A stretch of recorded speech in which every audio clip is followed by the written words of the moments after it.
Our final inductees tonight are a pair of brothers whose impact on the Rutgers football program cannot be overstated. I don't think this is how it went down, but I like to think that at some point Coach Shiano was driving up the Garden State Parkway and he's going to recruit a kid that he hears is terrific at St. Joe's Montvale, and then he talks to somebody, wait, there's two of them? All right, let's see. And yeah, there's two of them, and they were both unbelievable. Their honors and achievements overlapped and mirrored each other, ironically, both while at Rutgers and since. Devin McCourty played in 5 bowl games, and Rutgers won 4 of them. Jason McCourty played in 4 of them, of which Rutgers won 3. Both were team captains. They combined for 388 tackles during their tenure on the Banks, 47 pass breakups, 8 interceptions, including a pick 6, 3 fumble recoveries, 7 blocked kicks, and 1 kickoff return for a touchdown. They both played in the NFL for 13 seasons, a terrific achievement in and of itself. Jason was drafted by the Tennessee Titans in 2009, where he spent 8 years of his career, and in addition to playing for Miami, Cleveland, and New England. 18 career interceptions, won a Super Bowl when he joined Devin in New England for 3 seasons. Now, Jason wanted me to make sure to point out that it might be a slight advantage to be drafted by the greatest coach ever and to play your whole career with the greatest quarterback in NFL history. Okay. Devin was drafted by the Patriots in 2010 and collected 35 interceptions in his career, won 3 Super Bowl rings, and went to the Pro Bowl twice. Now, Devin slipped me a note that said Tom Brady had nothing to do with the dominant Patriots defense and that players are the ones who execute on the field, not the coach. You guys got some stuff to sort out, that's all good.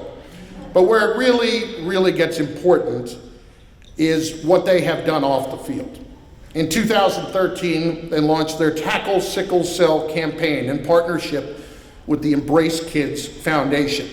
Tackle Sickle Cell works to educate the public, increase blood donations, and raise money and awareness to fight sickle cell disease. Their work and commitment to service has not gone unnoticed. One is a 4-time Walter Payton Man of the Year Award nominee, while the other was twice nominated by the NFL Players Association for its top honors in recognition of going above and beyond to make a difference in their communities. Please join me in welcoming into the Rutgers Athletics Hall of Fame from football, Devin McCourty and Jason McCourty.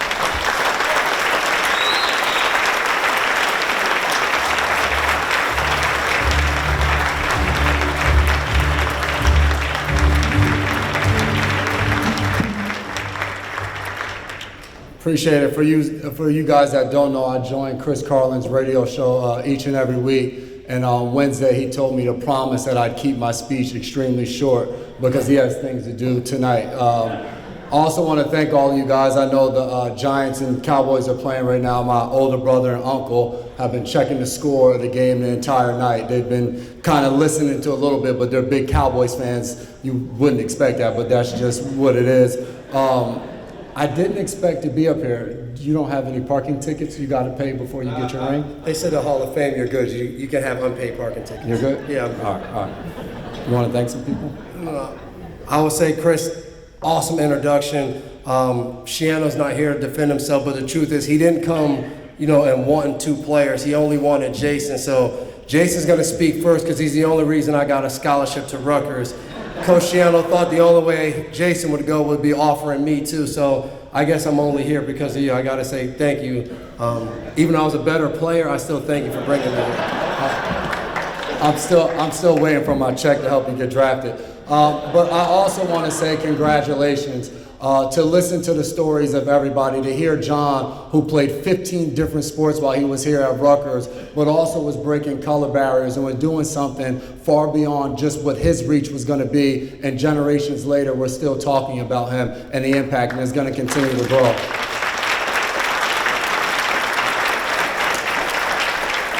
Want to say congratulations to Haley. You look like you can still go out there and strike out a few people. So we still want to see that get done sometime along the line. There you go. I also want to say congratulations to Ralph. Hearing from his son and hearing from his family, me and Devin often talk about legacy. And when you hear the way his son spoke about him and how emotional it was, that's what it's all about. It's nice to go out there on the field or on a court or wherever you play, but it's what you do off of that where people are going to continue to talk about you, and it was amazing to hear.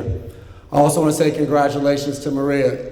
In the Hall of Fame history, she may be the only person that is inducted in the Hall of Fame while still creating records and still being able to perform. So congratulations.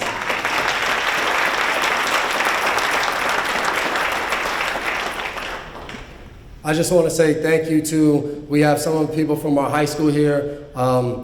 Back when we were freshmen in high school, our head coach is here, our football head coach, Tony Carson. We came into St. Joe's about 5'6", 5'7", 115 pounds, and he would often tell people, I never thought those guys would play in the NFL. I didn't know how much they could help us here. But our time there, he challenged us. He did everything possible to make us better. And it was hard, and I appreciate that more than everything. And the reason we still like him today because of his wife, Linda, who had us over captain's dinner and cooked us great Italian food, is really the reason he was such a great coach and was able to coach us. So we thank you more than him.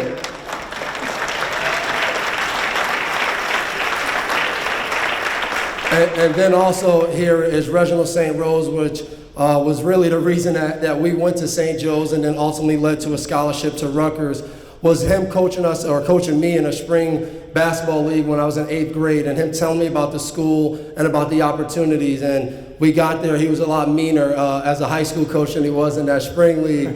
But I think our time at St. Joe's led us obviously to knowing Coach Shiano through Coach Carthage, and turned us into great men and gave us an opportunity to shine here at Rutgers and learn those things. And I think Jason speaks about legacy, to see two young high school players, Jameer and Nate here, who play on Saturday and are chasing their dreams, but to come here tonight, I think makes it all worth it. And obviously we got to thank some of the great Rutgers people since, when we joined here, and obviously the first thanks goes to Coach Shiano. I think not only recruiting us to come here, but the opportunity he gave us each and every day to improve as men. It wasn't easy playing for Coach Shiano. We got Kevin Malice and Sean Tucker here, who are our teammates there at Rutgers, and we could all speak to some crazy story of what he did or what he had us do. But I think each one of us knows when we walked away and we got into whatever job was next, or we get prepared and we started a family, or we got married, we were better men because of Coach Shiano, because of the challenges he gave us, because he always made sure we were on point. Our feet had to be right up to the line, not over the line, not too far behind the line, because that was the small way for victory. Another thanks to Darren Rizzi, who recruited us. We probably knew we were coming when he came and played knockout with us at our high school.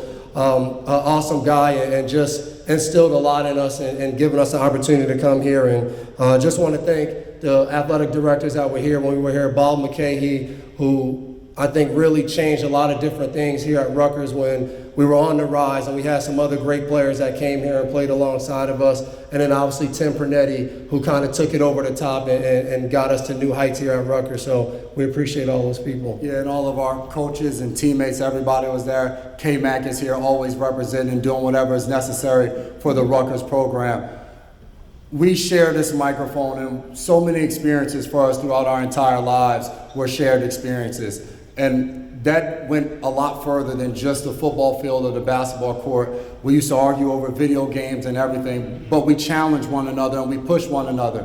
Small story, I remember Dev's rookie year in the NFL, he goes to the Pro Bowl, and we come back after his rookie year, and where are we? We're right here at Rutgers in the weight room, and we're training to get ready for the upcoming season. And I remember getting into an argument with him where we're nose to nose because I didn't think he was working out hard enough. And the whole time we were here on campus, that's how we pushed each other, because we believed in each other that much that we wanted to get the best out of one another.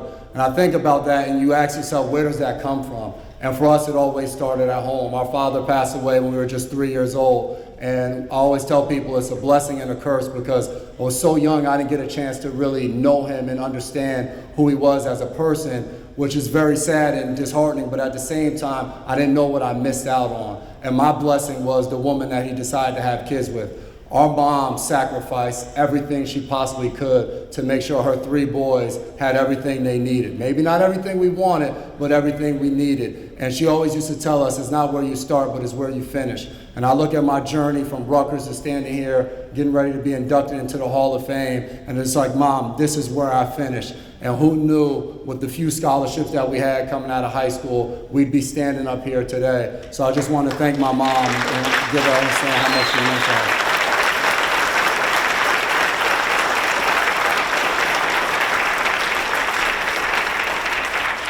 You heard me say her 3 boys.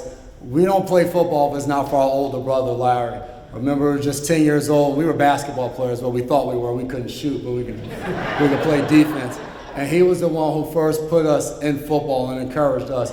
And I don't think you could have a better big brother. Somebody that would talk trash to anybody about how good his twin brothers were. I remember Devin and lost in a playoff game, and he called me on the phone. He was like, I don't know what the hell Tom Brady's doing out there. Dev's doing good, but not Tom. I'm like, oh, I kind of would go with Tom on that. But there's so many of our family members that are here today, and they're all sitting at the table, and they all drove hours and hours throughout the years of watching us play and supporting us, from our cousin Maisha to our Aunt Brenda to our stepdad Jose, our Uncle Dwayne, Robin, who just entered our family as well. So many people are here, and they've supported us for so long, and I'm very appreciative of it. And the thing I would add about our journey, and especially here at Rutgers, I think it's very unique to be sitting here and going in with so many people who were able to accomplish not just one thing in one sport, but multiple different things. You talked about breaking down barriers. And when we were in high school, we were 2 small, skinny guys who were fighting to try to get a scholarship. And I always laugh because we ended up coming here to Rutgers as 2-star recruits, and we didn't get those stars until we actually committed to Rutgers. For most of our high school career, we had no stars. We were just guys. And I still remember back my freshman year, and you get on campus, and like I said, I came in a little bit apprehensive because I felt like I was only here because of my brother. And I remember starting out in a small thing as jersey selections, and he gets number 25, I get number 39. I'm like, 39 means they really don't think you belong here.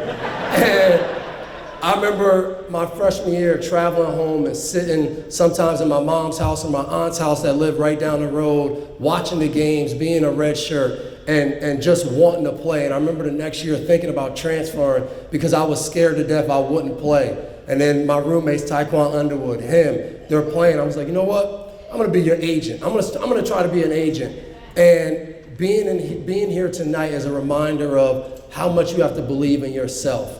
You have so many people around you that will support you. I often hear athletes talk about, I'm just here to prove people wrong, and this person, that person. And I've always been a person that was motivated by proving people right. The people that were in my corner that were telling me, hey, I knew you would be great. Hey, keep at it, keep doing it. Those people I always wanted to prove right. And I think when you're in a Hall of Fame, everybody talks about being immortal. But the biggest thing is the people that were along your journey, the people you heard speak here tonight, those are the people you're Hall of Famers to. Not 20 years from now, people see your name and have no idea, but the people who walk the earth with you, the people that will continue to tell stories, that's what it's about. So it's an absolute honor to be here tonight to be inducted into the Rutgers Hall of Fame. When I first got here, and the only thing I thought about was would I be able to play like 10 snaps in the game. To think about being in the Hall of Fame is an unbelievable honor. It is, and as he mentions his journey, I played as a freshman right away, and I'll fast forward. He probably only played 10 more plays a game than everybody has to start somewhere. And as Dev gives a reminder to believe in yourself, the one thing I try to tell my kids all the time is comparison is a thief of joy.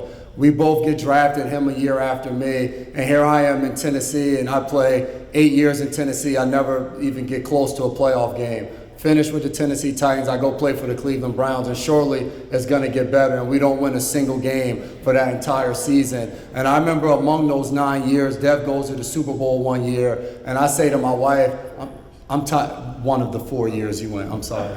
I said to my wife, I'm tired of going to Super Bowls. I'm tired of going and hosting the family all week long while Dev's preparing for the game. And it wasn't that I was jealous or mad, but I was envious because we're chasing the same thing, and I never got my opportunity to be there. And I remember towards the end of the week, I said to my wife, who was then pregnant, I think I'm going to go to the game. And she wasn't probably thrilled, but she allowed me to go to the game. And I remember being down on that field and seeing him and really understanding that it wasn't about me, but it was about being able to watch that and watch him go through that, but then taking a step back and recognizing and enjoying how far I had come. So as you say that, to continue to believe in yourself, man, run your own race and don't worry about what the person is doing next to you. That's what my journey has taught me, and I'm trying to teach my kids who are here tonight, 2 of them out of the 3, as we get into the thank yous of the family as we get ready to wrap up. I have 3 kids. My oldest, Liana, she's 11, so at her school they do a sleepover at the school once a year for the upper elementary kids. So it just so happened to fall on this night, but you would think she would want to come to her father's Hall of Fame dinner. She told my wife if it was the NFL Hall of Fame, she might have changed her mind. So she's not here tonight. My son Caden, he's here. When I was getting dressed, I put on my Super Bowl ring. So he turns to me and he goes, "Can I put on my Super Bowl ring?" Because 2 years ago in flag football, he won a ring. So he has on his Super Bowl ring here tonight as well.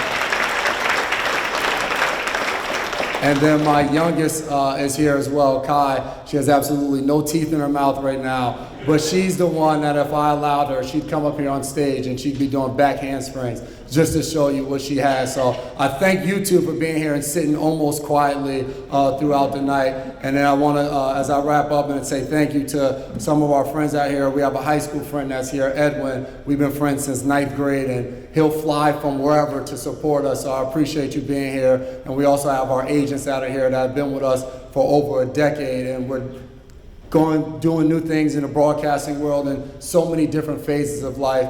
And last but not least, I want to thank my beautiful wife, Melissa.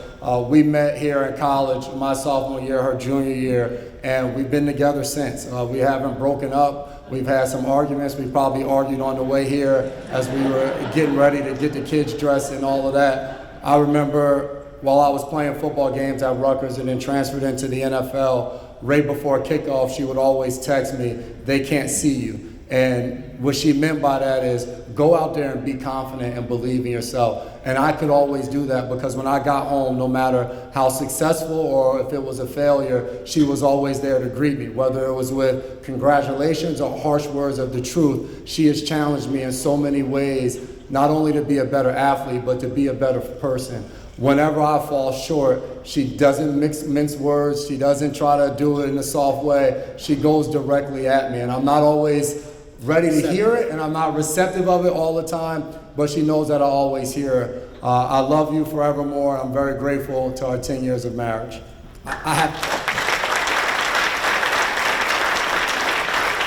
Before I get to my I have to thank her too, because I was also 19 and I probably wasn't the best person to lose his twin brother to a girlfriend in college. It wasn't ideal, so I thank her for dealing with me as well. But no, I think Jason hit it right on the head, and I look at my 3 kids as my son has ran in and out of this room now twice, so I've no idea what he's doing. But I think back to all of the things that I got to do in my life, and one of the hardest decisions I made was 2 years ago, retiring, because my daughter, who's here now, is my oldest at 7. She was about to enter 1st grade, and my son, who's only 13 months behind her, was going to enter kindergarten. And I still had a passion to continue to play football, but also had a passion to be a great dad. And Jason spoke about it, when you lose your father so young, I always tell people everything I've accomplished in sports and off the field has been awesome. But my biggest dream ever was to accomplish and finish something my dad couldn't do, and it was to be a dad. So when I look at my 3 kids and they always just see me as dad, and being here tonight and just thinking about leading a life of a Hall of Famer or whatever that means, the biggest thing that I try to do is just be a great dad. And to see them here and they're running around and they didn't even let me enjoy the program really. it all makes sense because I know someday they'll chase their dreams and I'll get to use this moment to inspire them and to challenge them the same way my mom did for me. And like Jason, last but certainly not least, my wife, who we met at Rutgers too, but she didn't want me until I got drafted in the NFL. But trust me, that's a story for another day.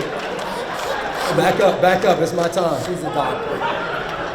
But when we first started dating, I knew I found my match because as she was in medical school and pursuing a dream to be a doctor, she would stay up all night and be studying for a test, and I would wake up and I would be going in for meetings and practice, and I would text her at like 6 a.m. and say, hey, did you fall asleep? Make sure you're up. You got your test in a few hours. And we would always continue to check in on each other. She was still here in New Brunswick, and I was in New England. And our ambition to be great at something was what I think brought us together, and also is probably our biggest igniter in any argument or anything we have. But she continues to challenge me. She supports me far beyond anything I've ever dreamed about, and has allowed me to pursue everything I've ever wanted to do. Even now, retirement for both of us is broadcasting, traveling, calling games.